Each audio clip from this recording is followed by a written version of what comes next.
Modern F1 cars rely on more than just internal combustion to reach their maximum power output. The V6 turbocharged hybrid engines generate an extra 160 horsepower via the Energy Recovery System, or ERS. The power for this electric motor is recovered from energy that otherwise would have been wasted.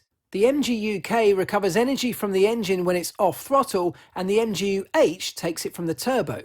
The ERS system has a number of modes that can be changed on the fly for either more harvest or deployment, depending on if you need to charge the battery or gain more performance.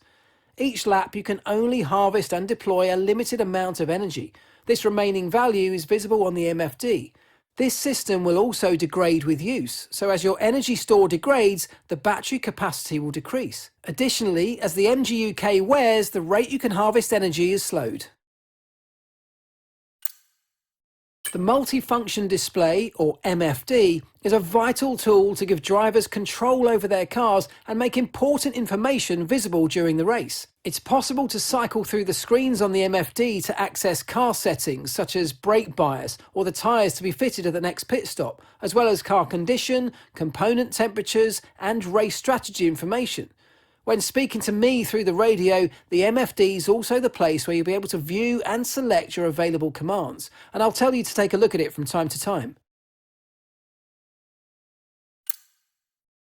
The safety car might be deployed if there's an incident or the conditions are too dangerous to drive in. Once the safety car's out on track, there's no overtaking permitted, and you must keep your lap time above a minimum in order to safely form a queue behind it. You can judge your pace using the delta element of the on-screen display. Ensure you drive slowly enough to keep it positive. Once the queue's formed, the safety car will re-enter the pits. Remember, there's no overtaking until the green flag's at the safety car line. If the incident's less severe, the virtual safety car might be deployed. It's not necessary to form a queue under the VSC, but just stay above the delta time displayed on your dash and obey yellow flag rules until the virtual safety car period comes to an end. Races aren't won from the start line, but they can be lost, so getting a good start can make an important difference to your Grand Prix.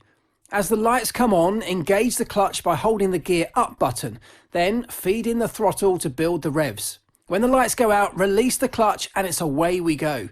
Be careful not to release the clutch too early or you may end up jumping the start.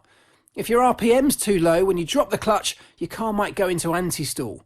Don't panic if this happens, just keep a cool head, clutch in, build the RPM again and then release the clutch, just like the start procedure, to get underway again. The drag reduction system, or DRS, opens a flap on the rear wing to reduce drag and improve the straight line speed of the car. Drivers are able to use this system in specific DRS zones as long as the circuit's dry. There are no additional restrictions to DRS use in practice and qualifying. However, in a race, the system can only be used when the driver's 1 second or less behind another. Watch the bar at the bottom of your multifunction display as you approach the DRS zone to see your distance to the activation point and activate it by pressing the DRS button when the prompt appears. The track acclimatization program, available in free practice sessions, allows you to learn the track whilst earning resource points for the development of your car. On-track markers show the key points through each corner, and the more of these you're able to consistently drive through at an appropriate speed, the higher your score and the more resource points you'll be rewarded with. Try and chain together multiple successful corners for a consistency boost to your score. In today's era of hybrid engine technology, Formula One employs a strict maximum limit on the fuel load. In order to run as light as possible, teams will tend to underfuel their cars, but this means drivers need to save fuel during the race. Fuel saving can be achieved by using a technique called lift and coast. This technique involves lifting off the throttle a few meters before the normal braking zone and allowing the aerodynamic drag to begin the process of slowing the car. This reduces the amount of fuel used while keeping speed relatively high. The best place to employ lift and coast is at the end of a long straight into a heavy braking zone. The race strategy program is all about developing a personalised approach for the race ahead. This test will help the team to understand how much fuel is required and also the best tyre policy to employ for the race. The results are determined from data which is directly affected by your driving style. So managing your fuel and tyre wear during the test, for example, will result in a strategy that caters to these qualities. In Formula One, incidents can occur that cause a risk to both the drivers and officials on the track. If these circumstances are such that the track can't be negotiated safely, even behind the safety car, then the session will be suspended. At this point, red flags are ordered to be shown. All cars must slow down and return to the pit lane and wait for the track to be cleared of any danger before the session can be restarted. During the session suspension, cars can be worked on within the allotted time, including regulated repairs of genuine accident damage and the changing of tyres. Once it's safe to resume the session, any lapped or out of position cars will be allowed to leave the pit lane to complete a further lap to establish the correct starting order, before all cars leave the pit lane behind the safety car to complete a further racing lap to reform the grid for the session restart. Once all cars are in position on the grid, the session can be restarted with a standing start procedure.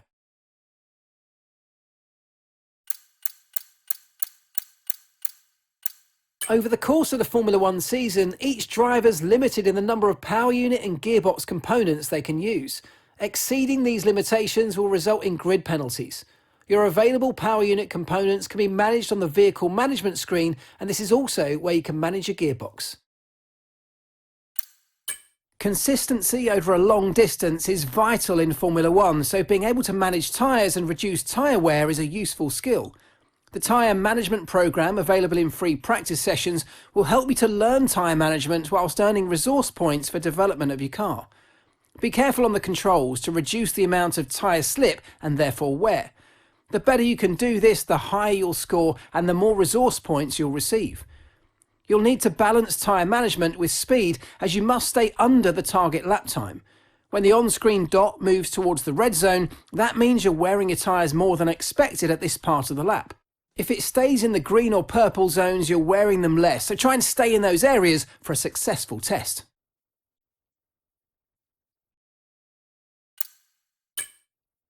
The formation lap's an opportunity to practice your race start and put some energy through the tyres and brakes to get them up to the optimal temperature for the beginning of the race. When the light goes green, pull away from the grid and stay in position, making sure to keep your car in good condition as you drive a lap at a steady but consistent pace in order to prepare for the start of the Grand Prix. As you return back to the grid, having completed the formation lap, you must park your car within the correct grid slot. Once you're happy with your car's position, bring the car to a standstill in readiness for that all-important race start.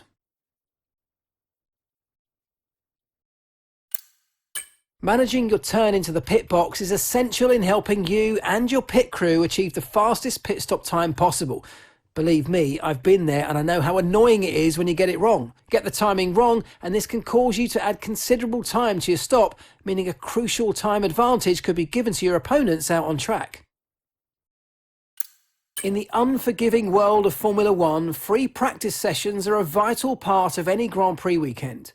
During your F1 career, you'll be able to utilise these sessions to complete practice programmes, which will help you to learn the track and earn you points that can be invested in developing your car.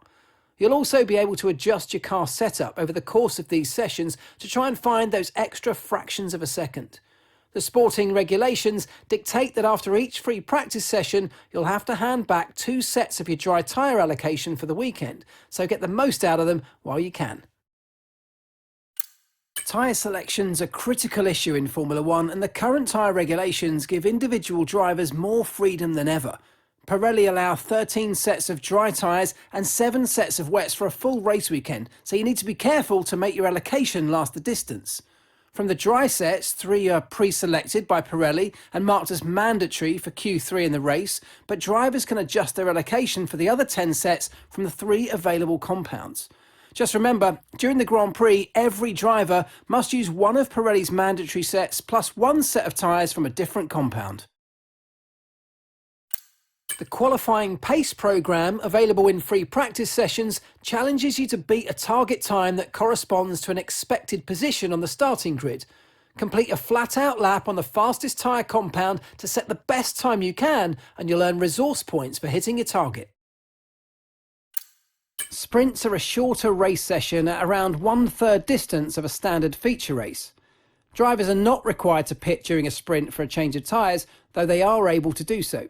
Sprints now have their own dedicated qualifying session, and there are points awarded for the top 8 finishers of the sprint in the following denominations.